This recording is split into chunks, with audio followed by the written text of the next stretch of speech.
Oke, kali ini kita akan belajar tentang hukum Archimedes.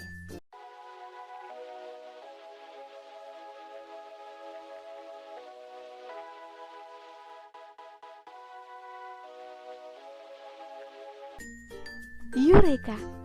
Apakah kalian tahu ungkapan tersebut? Yap, ungkapan tersebut berasal dari Archimedes, seorang ilmuwan terbesar yang lahir di kota Syracuse, Sisilia pada tahun 287 sebelum Masehi. Nah, Archimedes dikenal sebagai ahli fisika, matematika, optika, dan astronomi.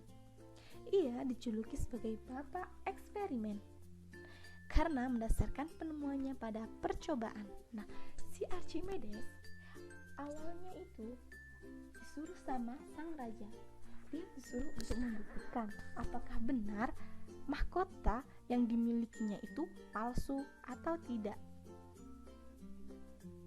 Nah, Archimedes berpikir lama, tetapi dia belum menemukan ide tersebut. Tanpa dia sadari, dia menemukan hal tersebut ketika dia sedang menyeburkan diri ke bak mandi tersebut. Akibatnya, banyak air yang tumpah.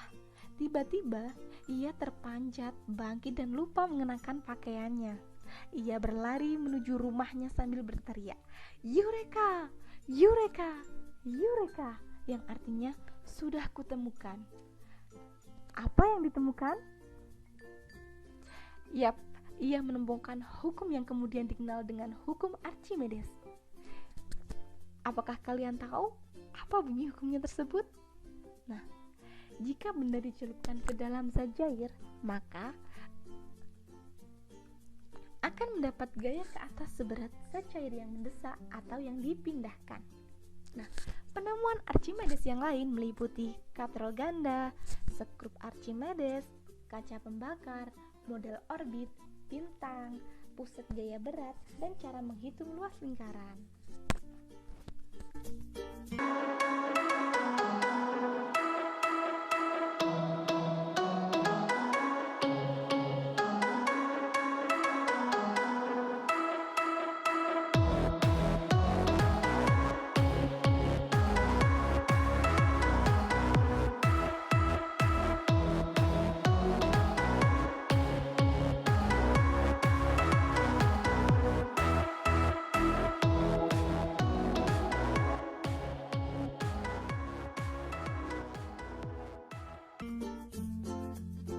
Ayo, coba kalian amati gambar berikut ini. Yang pertama merupakan gambar balon udara. Yang kedua merupakan gambar kapal laut. Gambar balon udara, menurut kalian gimana sih balon udara nih bisa terbang ke atas? Nah, yang kedua, gimana kapal yang sebesar ini yang terbuat dari besi bisa terapung dalam laut? Ayo, kira-kira tahu jawabannya? Silahkan berpikir. Nah, di sini ada sebuah benda ketika dicelupkan ke dalam air, maka air tersebut akan memberi gaya apung atau gaya angkat yang biasa disebut dengan FA yang arahnya ke atas. Nah, seolah-olah karena gaya angkat tersebut, benda tersebut itu lebih ringan dibandingkan dengan di Selanjutnya kita lihat contoh gambar berikut ini. Nah, seperti ini. Coba kita memasukkan beban. Nah, ketika beban dimasukkan ke dalam zat cair, maka zat cair tersebut akan tumpah ke penampang air yang lain.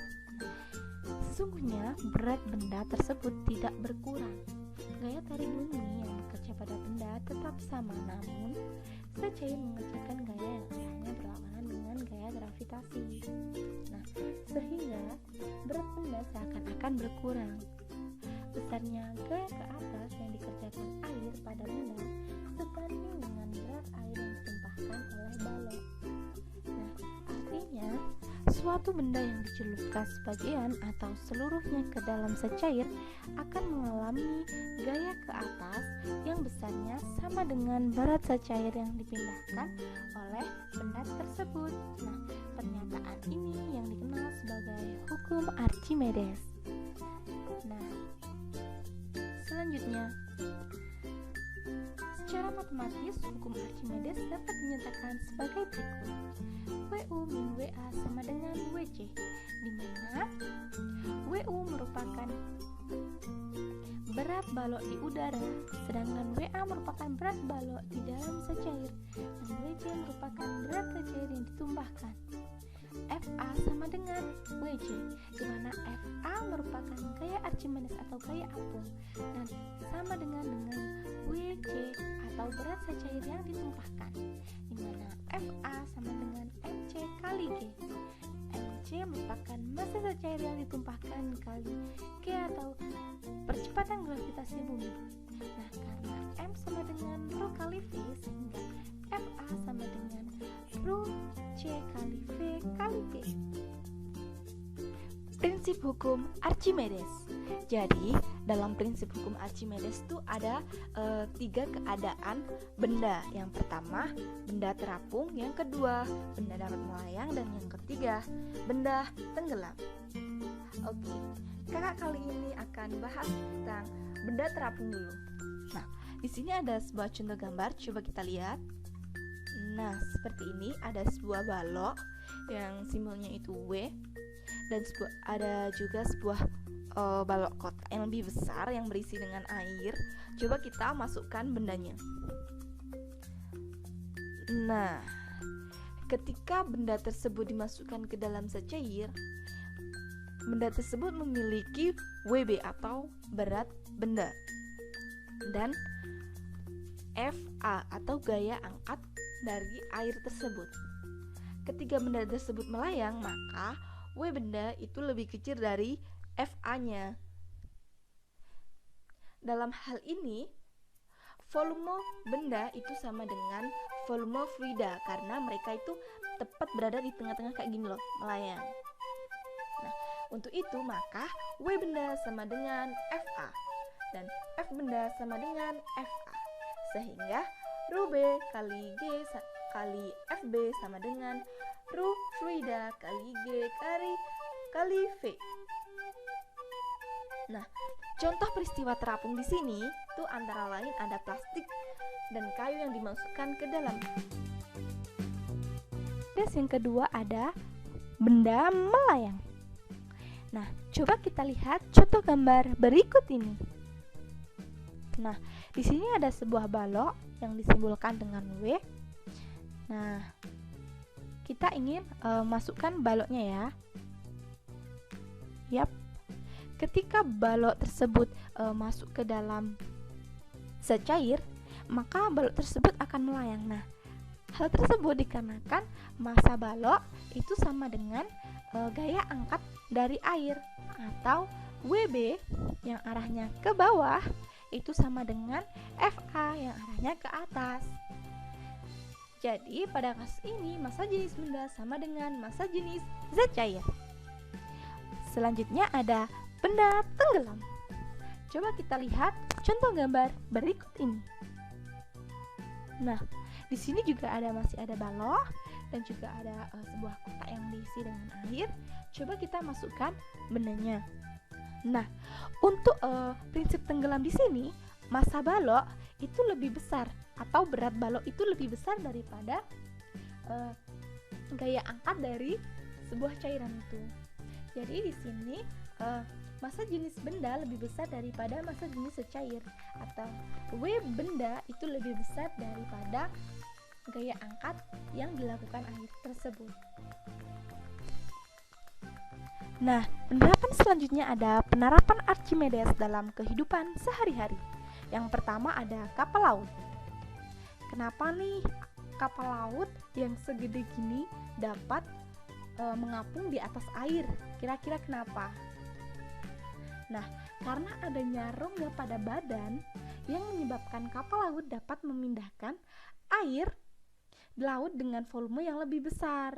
karena gaya ke atas sebanding dengan volume air yang dipindahkan, rongga tersebut menyebabkan gaya ke atas menjadi sangat besar. Nah, gaya inilah yang dapat menahan berat kapal sehingga dapat terapung seperti ini. Untuk penerapan kedua yaitu ada kapal selam. Nah, badan kapal selam dilengkapi dengan tangki pemberat yang terletak di atas lambung dalam dan lambung luar kapal. Jika akan tenggelam, tangki pemberat diisi dengan air laut. Sebaliknya, jika mengapung, air laut yang berada dalam tangki pemberat dikeluarkan. Nah, adapun kedalaman penyelam di laut dengan cara mengatur volume air laut yang ada dalam tangki pemberat. Nah, seperti ini. Dalam sebuah kapal laut itu ada periskop, tangki udara, kantup-kantupnya. Di sini nih ada tangki pemberat dan di sini tuh ada interiornya. Ini ketika kapal laut mengapung, ketika kapal laut mulai melayang, dan ini kapal laut yang lebih ke bawah lagi, agak ke dasar laut. Nah, selanjutnya ada jembatan ponton. Jembatan ponton itu seperti ini. Apakah kalian tahu jembatan ponton? Oke, jembatan ponton itu merupakan drum-drum kosong untuk membuat jembatan. Nah, drum-drum tersebut diletakkan sejajar dan di atasnya diberi papan penyeberangan. Nah, jembatan seperti inilah yang disebut jembatan ponton. Nah, untuk penerapan selanjutnya ada hydrometer. Nah, hydrometer adalah alat ukur untuk mengukur massa jenis. Massa jenis serat adalah massa jenis suatu secair dibandingkan dengan massa jenis air. Nah, dalam secair yang berbeda, hydrometer akan mengapung dengan kedalaman yang berbeda. Makin besar massa jenis zat cair, maka makin tinggi tangkai kaca yang muncul ke permukaan. Nah, oleh karena itu, skala hydrometer dibuat makin ke bawah dan angkanya makin besar.